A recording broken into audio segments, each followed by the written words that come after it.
Alright, part 2 of Mark 7 Alltrack brake do-it-yourself rotors and pads, and eventually a brake flush.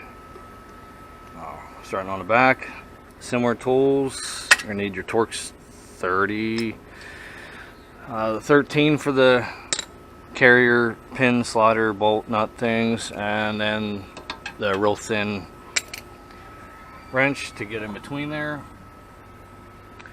And the special tool you're going to need is an M14 triple square for those right there. So first I'm going to remove this Torx 30. Not remove it, just loosen it, just to make sure it does come off. I don't have to drill the thing out. I did put my emergency brake on, I think. So that will, and it broke free. Actually, I'm going to remove it because the front rotor did not come off. I had to beat it off. I actually pre-sprayed this one since I had trouble with the front. So we'll remove that.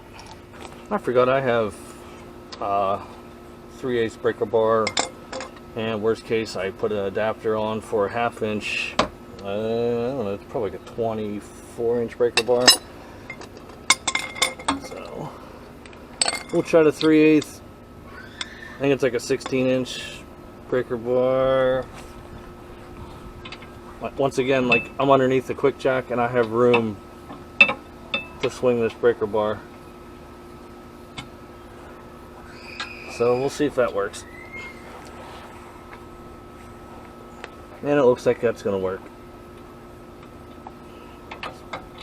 Move it over, a couple splines. Yeah, that worked good. Alright, so that's the bottom one. I should be able to, I'm not going to completely remove this, just to loosen it. And see if I can get that top. This one might be a little trickier. I'm not going to have much room. And I was able to get it. That's good. So, with the limited amount of space, I was able to get these M14 triple squares.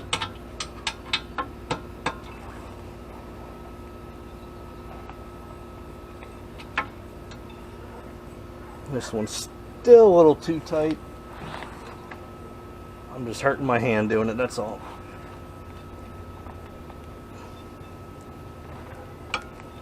Well, we're getting it.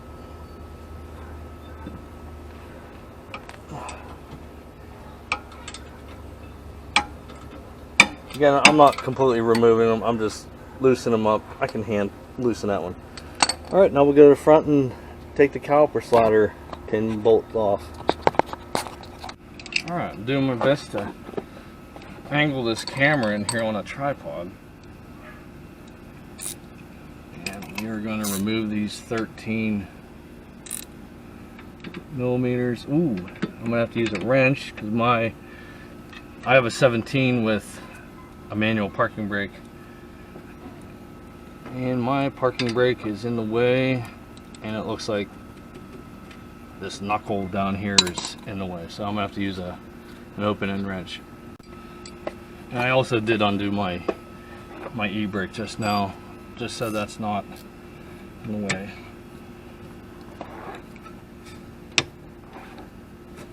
Alright, that broke free. I don't want to keep turning that, I don't want to tear that boot.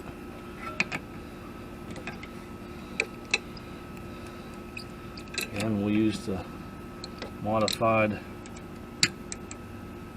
let's see, lock that into place or not.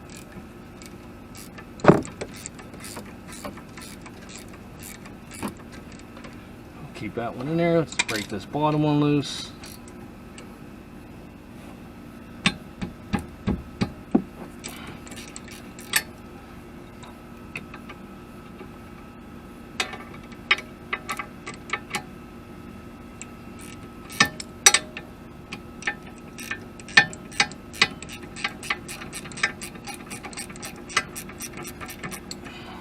Should be able to turn that out by hand.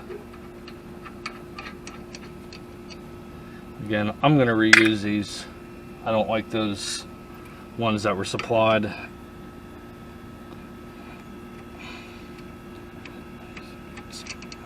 Alright, so that is removed. Should be able to knock this caliper off.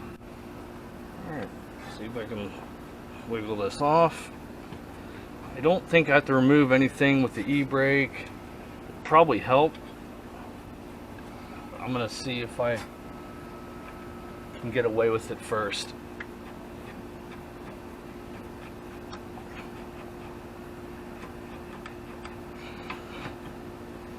Alright. And I believe these, the rear brakes are gonna need rotated in. I believe they are on like a, I guess you would say they're threaded. So we're gonna put that out of the way. I should just be able to kind of stuff that up there. And my sliders feel really good. I'm not going to worry about them. The boots are intact. Let's get these pads out.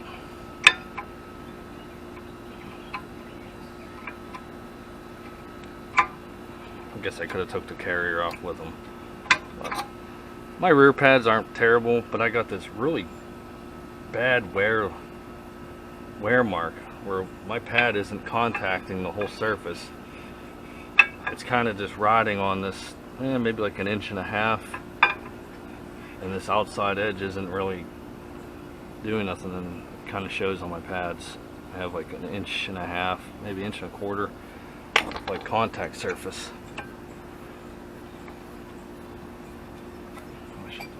Wrench, knock that out. Yeah, the back's even worse. That's really bad. And it's been like that since I got this car. Alright, see, carrier's loose. I'm going to remove those M14s from the back.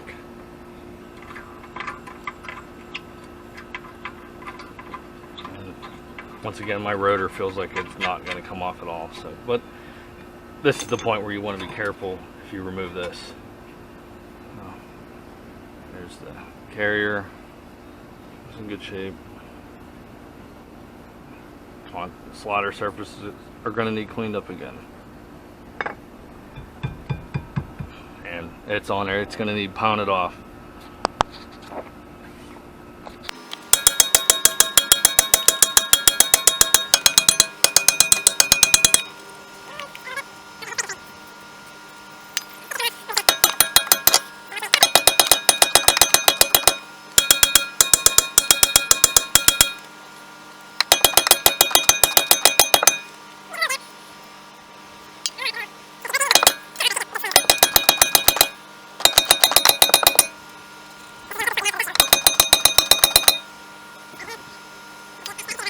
From the hub. Woo! Came off with the quickness. Again, you can just see how bad that was. That was just from me beating on it.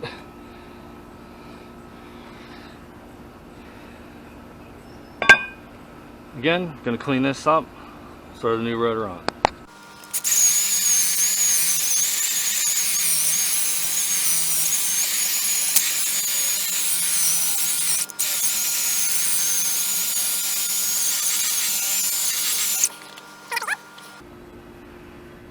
I'm going to put a little anti-seize on here.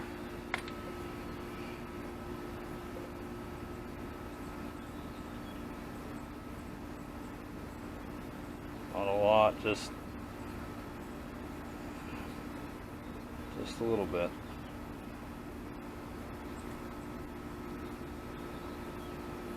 That's it. I gotta clean the new rotor off and we'll slap it on. It's important you clean the rotors off with brake cleaner. Most of the time when they're shipped, they have oil on them so they don't rust. These are Z-coated. I'm just wiping them down with alcohol real quick, just in case there's anything on there.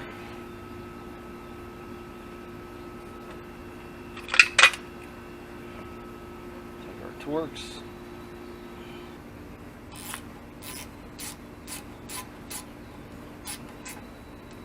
So I'm gonna just crank this down the same tightness I did over there, just hand tight. Any tighter, you're gonna strip out your bit. And if you can see that there's a lot of anise gushing through. I got to clean that off before I would ever drive this, because else it could splatter on the inside and get on those rotors and it can screw it up.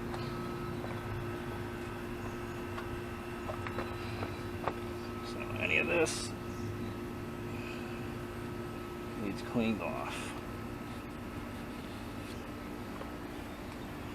Okay. Clean up that carrier, put that on. Alright, carrier's cleaned up, where the sliders, the brake pads are going to sit. These bolts are one-time use. I'm reusing them. I reuse them all the time. The risk is up to you.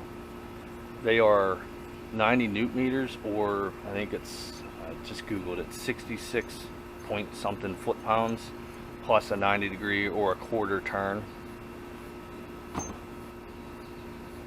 So we're going to mount these up. Not sure if this is going to be the best camera angle, but we will try. And I always put them on backwards first.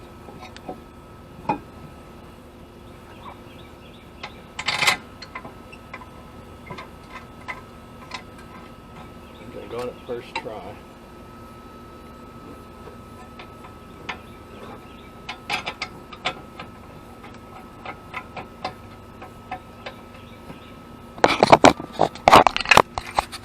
You can see that one's there. This one is back here.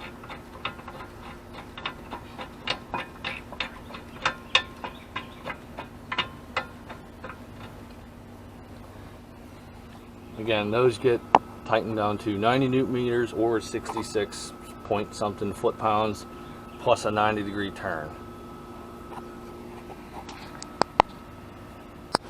Alright, so finish.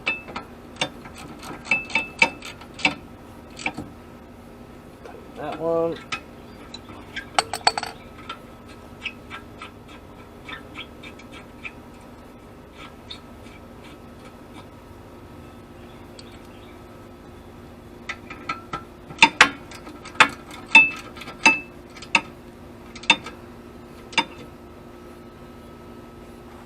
Now to get the 90 degree turn, it's gonna be difficult, so I'm probably gonna do like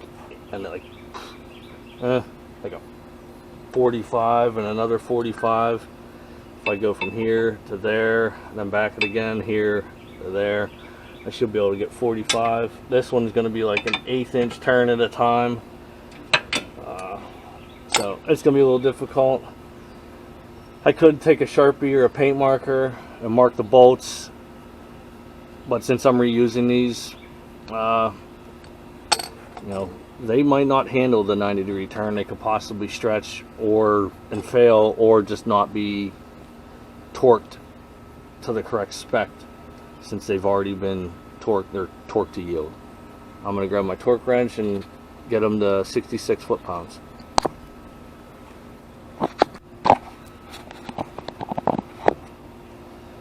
Alright, torque wrench is set to 66. I'm probably pretty close on this bottom one since I tightened it pretty good.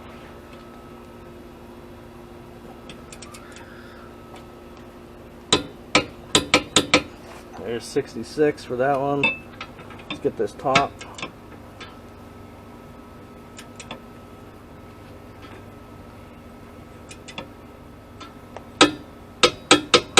Okay, there's 66. Now comes the 90 degree turn, which I'm going to put the M14 triple square on the breaker bar, and we're going to go 45 and then probably almost another 45.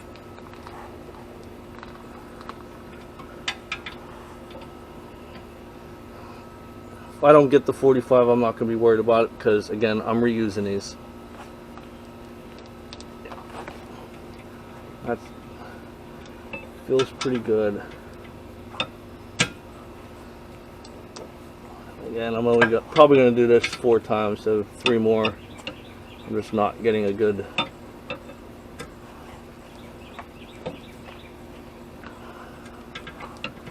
Need like 1 more spline, but I don't want to.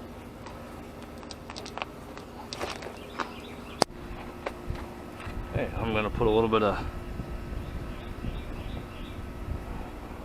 these slaughter surfaces. Grease. A little bit of grease on these surfaces.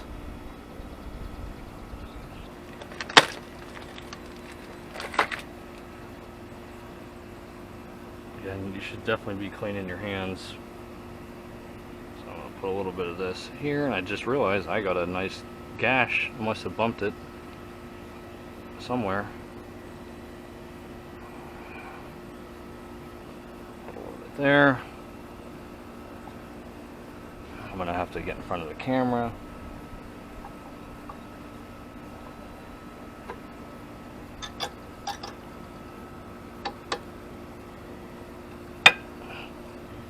Brake grease.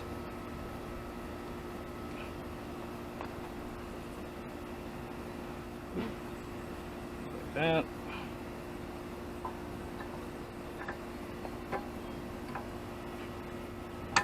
That one's a little easier to see. Alright, next is to rotate this piston in. Now, I always open my brake reservoir just in case if there's any access. It's not going to blow that brake reservoir seal. I've had it sometimes you just push it in and it pops the cap or it leaks out the cap. So I'm just going to open it up. It's good to put a rag underneath it in case it does push some access up. It's not going to drip all over the engine. So I think this is the one I use. Yep.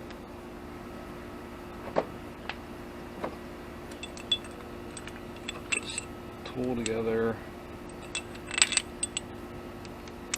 Put that on.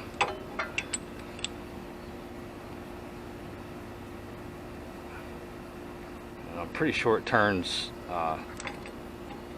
like righty-tighty.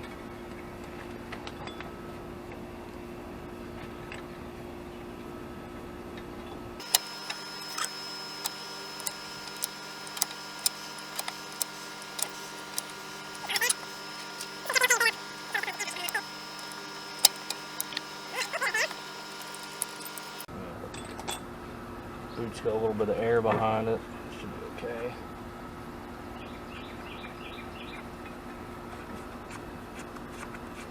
Any corrosion that could be on the piston you want to clean up.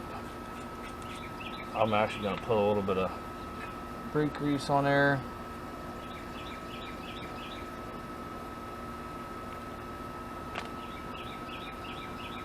Since it is rotating on that surface of that pad.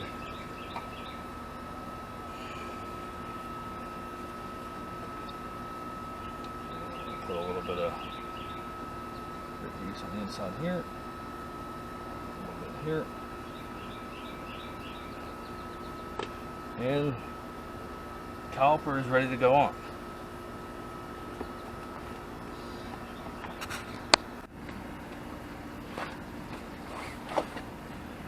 Okay, caliper.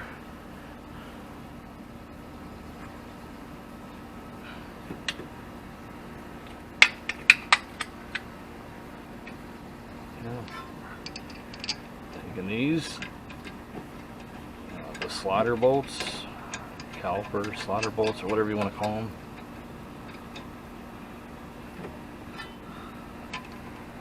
I'm having a hard time threading them in. Oh, it's because I'm going the wrong way. Go. This bottom one's a little tricky.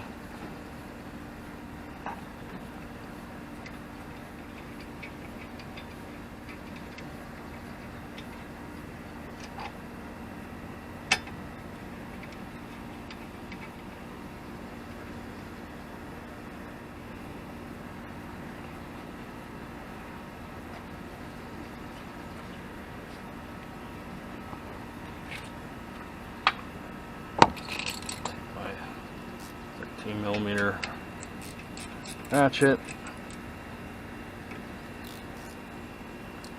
Make sure I'm going the right way.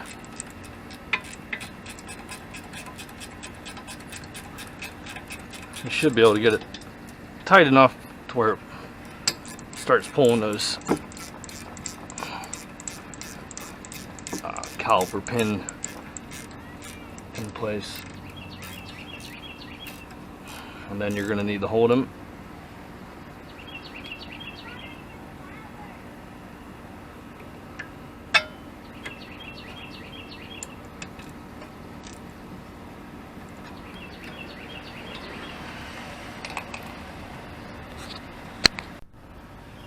Alright, these are snugged up.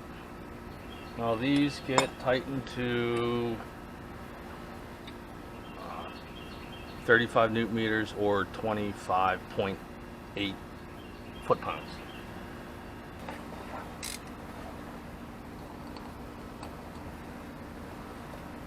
Alright, so put this on here.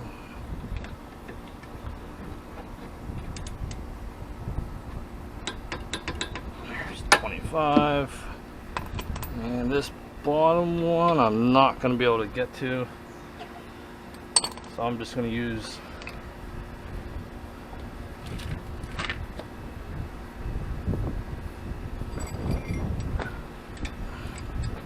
a solid wrench and guesstimate the torque spec.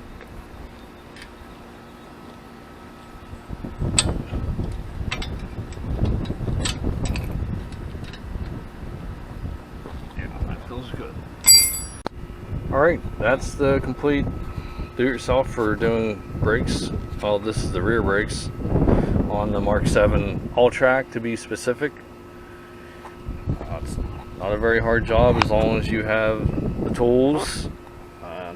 Breaker bars are a plus, and that M14 triple square. You're definitely going to need that. So yeah, you got your new brakes on. You can start the bed-in process and enjoy your new brakes.